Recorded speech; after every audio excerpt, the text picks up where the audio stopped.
Hi, everyone. Welcome to a deep dive into community eligibility in the 2024 to 2025 school year, hosted by the Food Research and Action Center.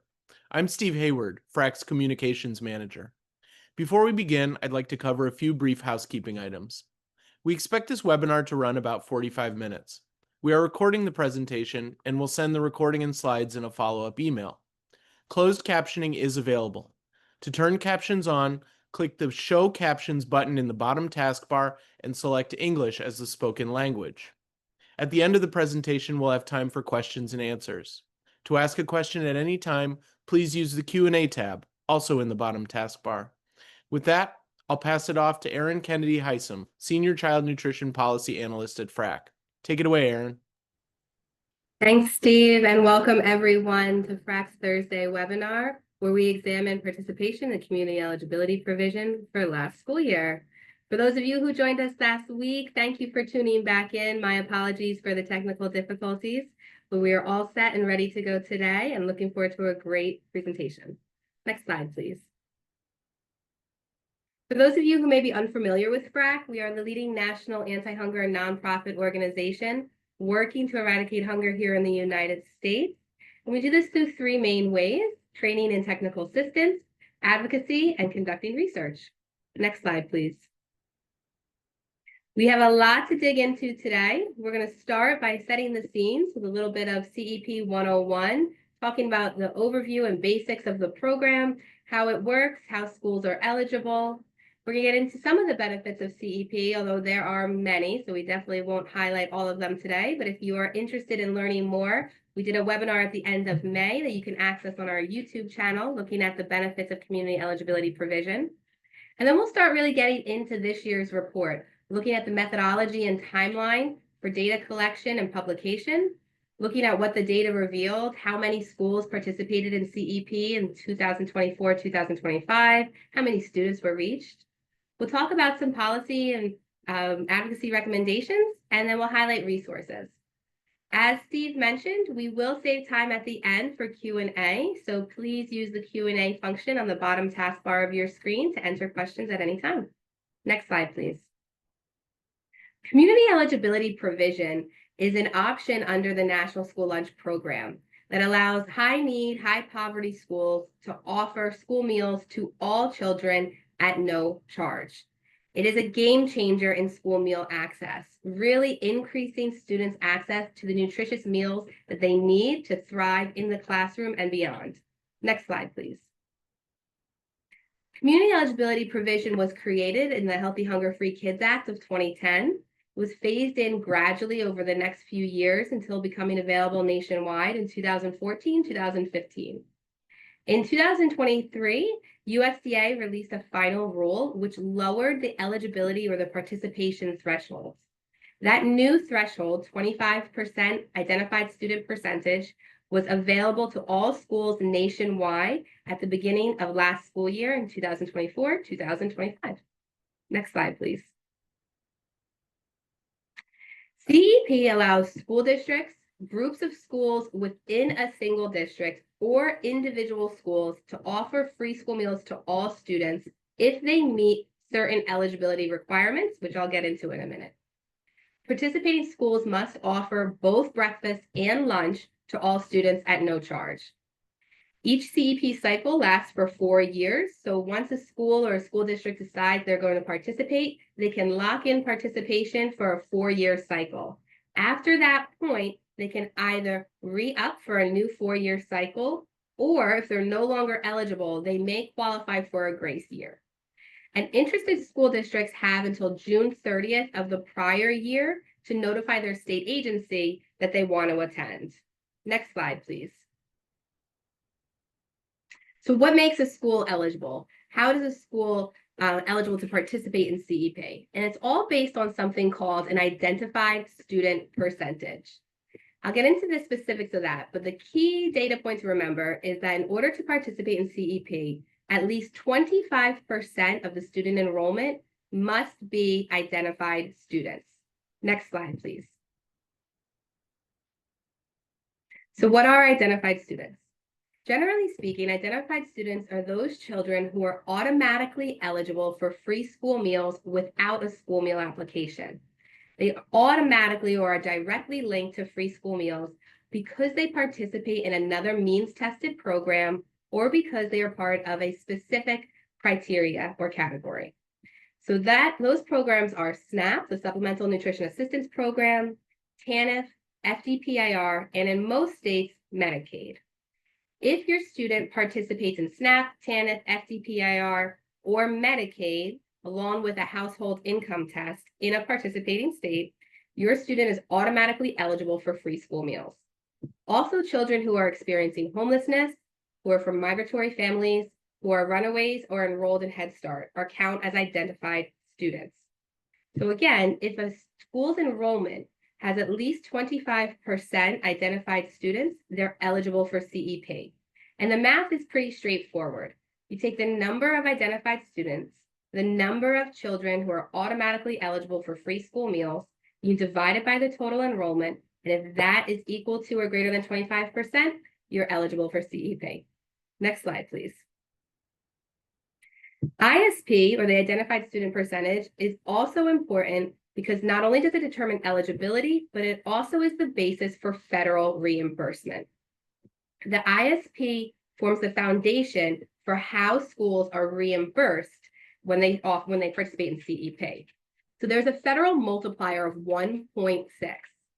And what schools or school districts need to do is take their identified student percentage, multiply it by 1.6 to determine the percent of meals served at the federal free rate, the highest rate that the federal government reimburses for school meals. The remaining meals are reimbursed at the lower federal paid rate. So you can see on this table here, school ABC has an identified student percentage of 62.5%. 62.5 times 1.6 is 100%, meaning that any school, group of schools, or school district that has an identified student percentage of 62.5% or greater gets the federal free reimbursement for all meals served. Those schools are receiving the highest amount of federal money to operate the community eligibility provision. At the lower end, at the 25% identified student percentage, 25% times 1.6 equals 40%, meaning 40% of the meals served are reimbursed at the federal free rate and 60% of meals served are reimbursed at the federal paid rate. The key takeaway from this slide is that the higher the poverty, the higher the identified student percentage within a school, the greater the federal reimbursement. The lower the poverty, the lower the identified student percentage in a school, the less federal reimbursement the school receives to operate CEP. Next slide, please. There are numerous benefits to the community eligibility provision. Benefits to both the child and his or her family and to the school nutrition operation itself. When we look at the child, we see research saying that CEP reduces childhood hunger and supports stronger food security. At FRAC, we like to say CEP creates hunger-free schools. But it does more than just strengthen childhood food security, it also supports household food security by stretching the household food budget. When a parent or guardian knows they can send their child to school to receive a free, healthy breakfast and lunch, they have more money in the household budget for food for other members of the household. Research shows that when households are in CEP participating schools, they are able to purchase better quality items from the grocery store for their own dinner table. CEP also increases participation in school breakfast and lunch, which in turn increases the reach of the benefits of school meal programs. Next slide, please. CEP also brings numerous benefits to the school nutrition operation itself. One, by no longer having to collect, process, and verify school meal applications, CEP reduces the administrative burden of operating school nutrition programs. It improves operational efficiencies when you no longer have to track and tally students by a free, reduced price, or paid category. You're able to move children through lines faster and implement innovative service models like breakfast after the bell or breakfast in the classroom. And CEP eliminates school meal debt. When you're no longer charging for school meals, you don't have to worry about collecting and tracking down school meal debt. And we know that school meal debt has become even more problematic since the end of the pandemic era waivers that allowed all schools to serve all children healthy school meals for all. Next slide, please. So let's talk about our data process for this year. As many of you probably know, FRAC collects annual CEP participation data every year, and we've had data since back when the program became available nationwide in 2014, 2015. So every state is required by regulation to post a list of which schools are eligible or near eligible for CEP by May 1st. These lists are publicly available on state agency websites. And last spring, we went and collected all of the lists showing the schools and school districts that were eligible to participate in CEP. This past winter, starting in January of 2025, we reached out to state agencies in the 50 states and DC, asking for participation data. We asked for the schools and school districts that were participating in CEP, the identified student percentage at which they were participating, and how many students were enrolled in each of those schools. From March until May, we conducted a data analysis, essentially merging the two files so that we created this universe of CEP eligible schools and which schools that were eligible were also participating. In June, we sent out our data tables back to the state agencies so they could do a gut check. Does this make sense? Is this the number of schools that you have participating? Does this data align with what you know to be true within your state? And then hopefully, as most of you saw, we published the report this year in June of 2025. Next slide, please. So we determine eligibility slightly different than how, say, a state agency might say eligibility. We determine a school district to be eligible if it has at least one school in it with an identified student percentage of 25% or greater, or if it already has one school participating, say maybe in a grace year. So if the school district has at least one CEP eligible or CEP participating school, then the school district was counted as being eligible to adopt CEP. Same thing for the school level. The school was determined eligible to adopt CEP if it was at 25% identified student percentage or higher, or if it was already indicated as participating, either because it was in a group grace year or as part of grouping in which it brought up its ISP. Next slide, please. And here's what the data showed us. Looking first at the school district level.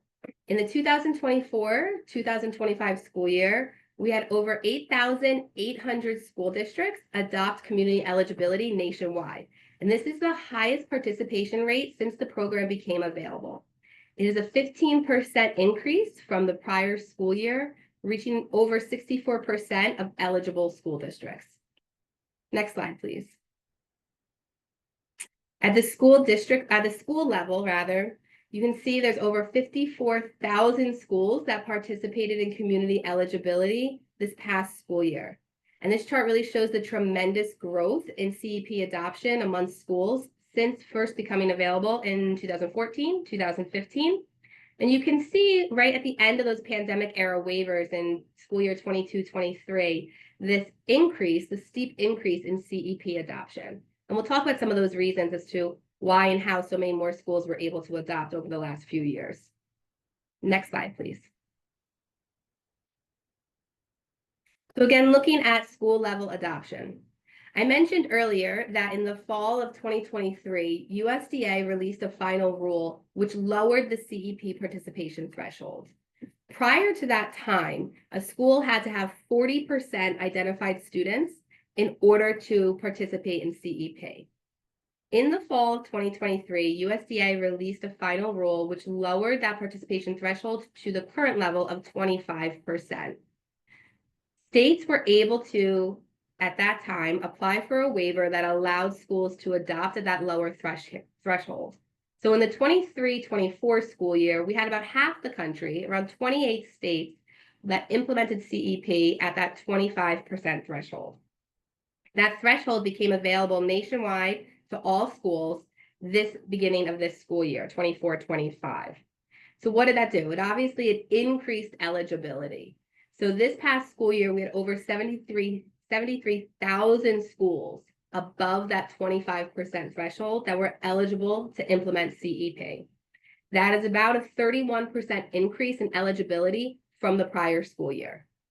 Out of those 73,000 schools, over 54,000 adopted. Over 54,000 participated in CEP at nearly a 74% adoption rate. And that's about a 14% increase from the prior school year. Next slide, please.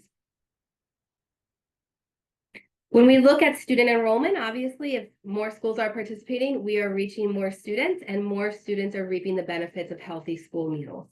So you can see the number from when we first started, the first year CEP became available nationwide. We had over 6.6 million children having access to free school meals. Last school year, 2024-2025, we're at 27.2 million children in CEP schools. When we look at CEP schools and states that have healthy school meals for all policies, we are reaching over 60% of the student enrollment. So over 60% of children who are enrolled in the National School Lunch Program have access to free school breakfast and lunch. And that's really a monumental testament to the benefits of healthy school meals for all. Next slide, please. We talked about earlier the importance of your identified student percentage and how not only does the identified student percentage dictate eligibility for CEP, but it also determines federal reimbursement. And remember, I said the higher the ISP, the more federal money schools receive, and the lower the ISP, the less federal money schools receive. And that's why you have higher adoption rates at higher ISPs. So first, looking at the bulleted list on your screen, you see that 93% of eligible schools with ISPs of 60% or greater adopted. So that's because at 60%, you're getting nearly 100% of your meals reimbursed at that federal free rate. When you go down to the lowest ISP category, that 25 to 39% ISP category, only 31% of eligible schools were able to implement. Oftentimes, we hear from schools that at lower poverty levels, at lower ISPs, it is financially difficult to offer all students free school meals through the Community Eligibility Provision without outside funding sources. And I'll talk about that in a few slides. Looking at the pie chart, roughly half, a little less than half, about 47% of the schools that participated in CEP last year were in that 60% ISP range or higher, with the remaining schools below 60%. And you can see that the lower the poverty level gets, the less share of schools participating. Next slide, please. So what really drove CEP adoption in 2024-2025? And it was really these two main factors: state policy and Medicaid direct certification. Next slide, please.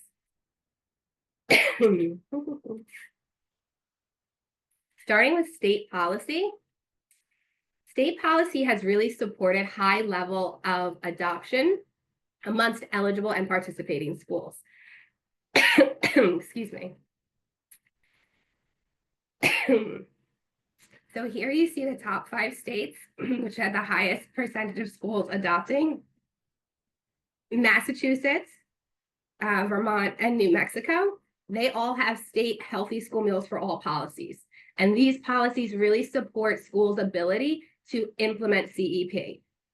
New York last year had a CEP subsidy.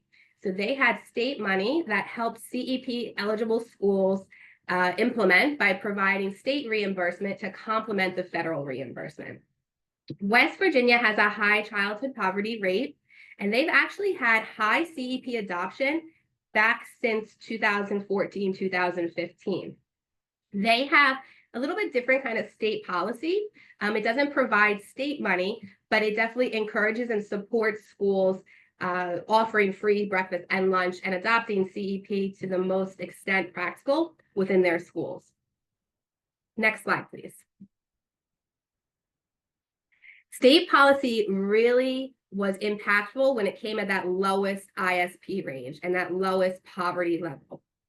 Here's where we saw the impact of state policy the most. So Massachusetts, New Mexico, and Vermont, again, are healthy school meals for all states. High adoption rates in that lowest poverty level, because really schools needed that additional funding to make up the difference where the federal benefit was inadequate. Oregon and New York last year had CEP subsidies, and hopefully, as everyone knows, New York did just become our 9th healthy school meals for all states. Next slide, please. Medicaid direct certification really was instrumental in showing growth year over year. So when we looked at the percent growth from 2023-24 to 2024-25, it was our new Medicaid direct cert states that really showed the greatest increase in number of schools adopting CEP. And why does this matter? In the very beginning of the presentation, we talked about the identified student percentage. And I said that in most states, actually in 44 states, schools use Medicaid and household income data to certify children for free school meals. Those children who are directly certified using Medicaid and household income data for free school meals are counted towards a school's ISP, their identified student percentage. So when a state adopts Medicaid direct certification and schools start automatically linking children who are on Medicaid and fall within a certain income level to free school meals, their ISPs go up, so more schools are eligible for CEP, and their federal reimbursement goes up. So schools that are eligible for CEP or always were eligible, their ISPs go up, and they're able to withdraw or draw down more federal dollars from the federal government, making CEP more financially feasible. So what we see is that when a state adopts Medicaid direct certification, the following year, CEP adoption increases. So the states that are circled here, 12 states circled here from Arizona down to Wyoming, implemented Medicaid direct certification in the 23-24 school year and increased the number of schools that were implementing CEP in the 24-25 school year. Collectively, these 12 states reached an additional 1.8 million children through CEP last school year. Next slide, please. And this is the top performers as it talks about Medicaid direct certification. So you can see, excuse me, Colorado, Oklahoma, Wyoming, Arizona, and Oregon, they all adopted Medicaid direct cert in 23-24, and they had the largest percent increase year over year in CEP schools. Next slide, please. All right, so that is most of the data. That's all of our key findings, high-level findings from our report. Let's get into some of our recommendations and considerations, and then I'll show you where you can find the report itself and some of our other resources. So recently, just last week, as many of you have seen, the Congress has passed budget reconciliation, and it has significant and detrimental impacts on the SNAP program, which in turn will have a negative ripple effect on school meals. Because children who are in SNAP households are directly certified for free school meals, they're part of that identified student percentage. If and when the number of children receiving SNAP benefits decreases, schools' ISPs will decrease. Fewer children will be automatically eligible for free school meals. Fewer schools will be eligible for CEP, and schools that are still eligible will receive fewer federal dollars to operate the program. So this will have a ripple effect throughout all child nutrition programs. There are a multitude of proposals, or not proposals anymore, there are a multitude of cuts affecting the SNAP program. Not every single one will have a direct effect on school meals, but we are watching closely and examining each cut individually. And so we can talk about that in a little bit, but continue to follow FRAC online, sign up for our listservs as we continue to communicate out the harmful effects of these cuts on SNAP and the ripple effect they will have on school meals. Next slide, please. There are also a few marker bills that you can see here that are currently introduced in Congress that would strengthen and expand access to CEP. So these bills would either increase the amount of federal investment, which would make it more financially feasible for schools, particularly at lower poverty levels or lower ISPs, to implement the program. They would also strengthen direct certification by making Medicaid direct certification available nationwide. As I said, 44 states are currently using Medicaid and household income data to directly certify students for free school meals. And these bills would make Medicaid direct certification permanent across the whole nation. It would also expand direct certification in some other ways, include other categories of children. So FRAC is supporting these bills. We encourage your representatives to support as well. Next slide, please. And finally, our ultimate goal is healthy school meals for all. Every child in every school in every state has access to the nutrition they need to succeed in the classroom and beyond. We have 9 states that have passed state policy allowing schools to offer all students free school meals. We see CEP as a step in that direction, but the ultimate goal is federal legislation that allows all schools in all states to serve all students healthy school meals. Next slide, please. All right, we'll get some resources. Next slide. So on our community eligibility webpage, you can access through frac.org. You can have access to this report as well as numerous resources, fact sheets, specific topics looking at school districts that have lower ISPs or ways that school districts can improve direct certification, information on the Medicaid demonstration project, a variety of our research, and then you can also get access or link through to our database. Next slide, please. So our CEP database, and I know this is very hard to see here, so I encourage you to check it out online. It takes all of the data that we just presented in this report, and it lists the schools that are eligible for CEP and are participating in CEP, and you can filter by state, you can filter by ISP level, you can filter by whether they're participating or they're not participating, and you can see which schools in your area, in your state, are eligible for CEP and which are not. And on the entry page to this database, there's also a link where you can do an Excel download to all of the national data for this past school year. Next slide, please. Questions? If you have a question, you haven't entered it yet, you can put it in the chat. Let me go through. So the first question says, why would schools not participate if they were eligible? Is that because schools districts did not bother with the administrative process? So I think the biggest barrier to participation, and we see this in the data, oh, then you said never mind, I'll reiterate, is because of the federal reimbursement structure. So we know that federal reimbursement, particularly at lower poverty levels, is inadequate to cover the cost of operating a school nutrition program. So school nutrition programs are designed to be self-sufficient, meaning they're supposed to cover all of their food costs, all of their labor costs. They sometimes have indirect costs, a variety of other costs to run their food service business, right? And so we know at that 25, 35% range, and even up to 40, 45% and a little higher, schools often struggle to make ends meet through CEP because the federal reimbursement is inadequate. So when we see those high adoption rates at those lower poverty levels, it's mostly in states that provide state funding, either through CEP subsidies or through Healthy School Meals for All.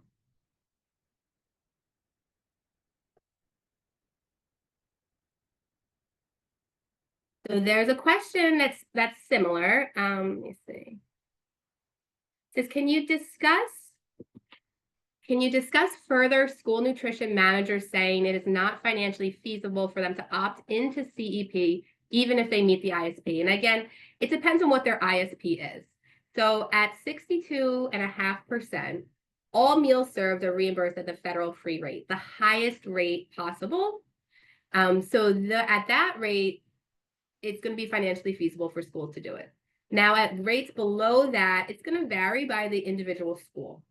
What we know, we have talked to many food service directors, and last spring we did a session on a webinar on implementing community eligibility at lower ISPs, meaning at school districts that are at maybe 40% or 45% identified student percentage. And one of the key reoccurring themes in being able to implement CEP at a lower poverty level is pairing it with breakfast after the bell. When you pair CEP, free school meals, with breakfast after the bell, you boost breakfast participation really significantly. And you have an improved economy of scale, and you have increased reimbursement. So one of the really key strategies that we are always trying to encourage is bring breakfast into the classroom, implement a breakfast after the bell or an innovative breakfast service model to ensure students have access to that vital morning meal and to support the financials of a school nutrition department.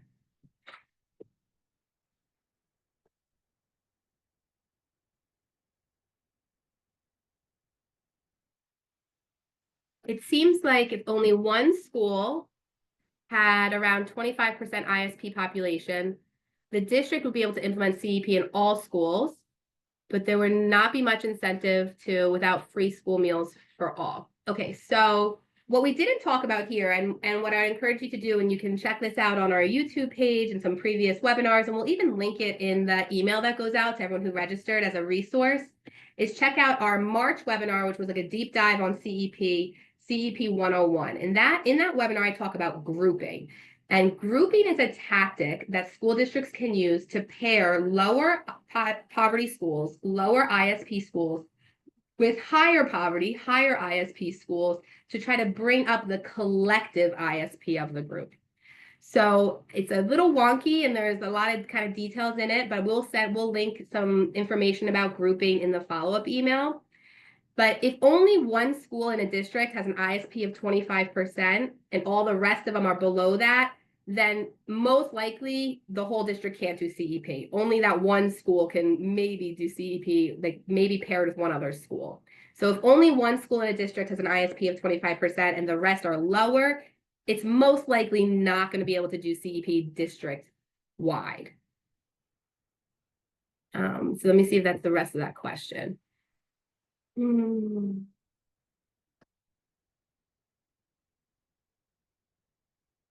Reimbursement rates. So the question is, would reimbursement rates vary?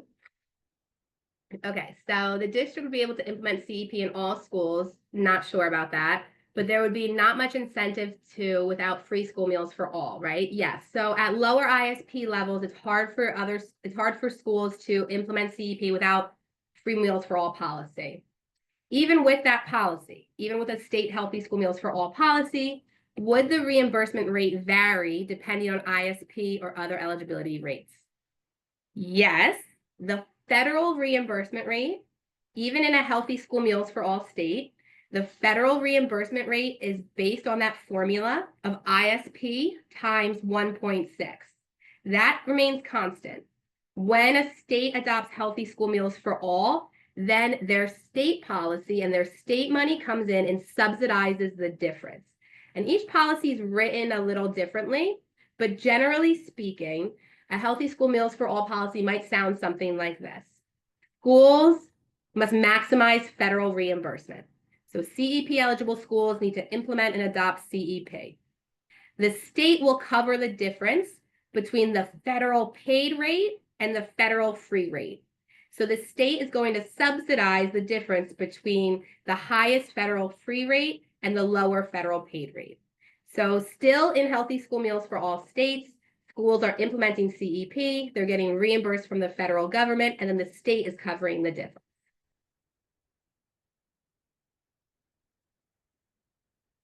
Any discussion about increasing the multiplier? So some of the bills that I linked on the recommendations tab talk about increasing the multiplier to 2.5. So we know, again, that the current multiplier of 1.6 is inadequate, particularly at lower ISP levels. And to really ensure that every eligible school is able to adopt, we are advocating for increased federal investments. So some of the bills that I linked earlier call for a multiplier of 2.5.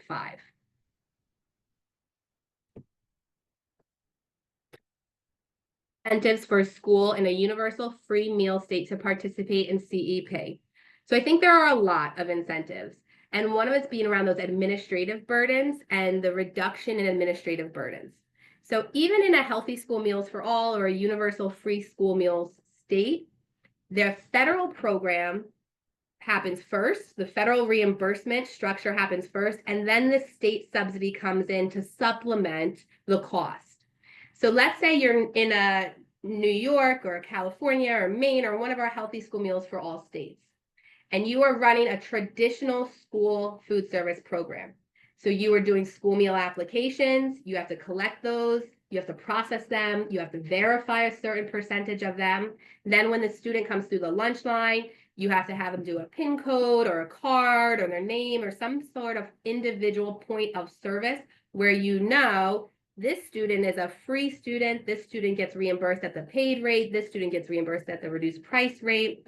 So you still have to do this individual point of service in a traditional model. And then you send that claim to the state agency to get reimbursed from the federal government, and then the state pays the difference. In a CEP school, you don't have to process the paperwork because everything is based on your identified student percentage, all in that data matching, on that direct certification. So CEP, even in a Healthy School Meals for All state, has numerous benefits to reducing administrative and operational burdens on the school nutrition department.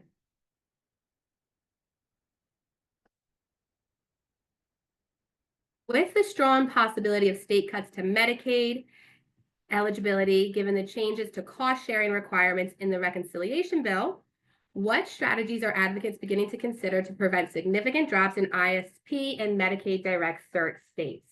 So this is a really good question. Now, to be completely honest, I focused most on the SNAP cuts and the relationship between the SNAP cuts and direct certification. And I can't speak so specifically to Medicaid, but the Medicaid direct certification is different than direct certification with SNAP or TANF because it's actually a two-step process. Because many states have expanded Medicaid eligibility to income levels that are greater than the income levels allowing free or reduced price meals, in Medicaid direct certification states, a child needs to have a 2-point verification. So they need to be on Medicaid, and the household income that they have provided to the Medicaid agency must fall within the free or reduced price limits for free school meals.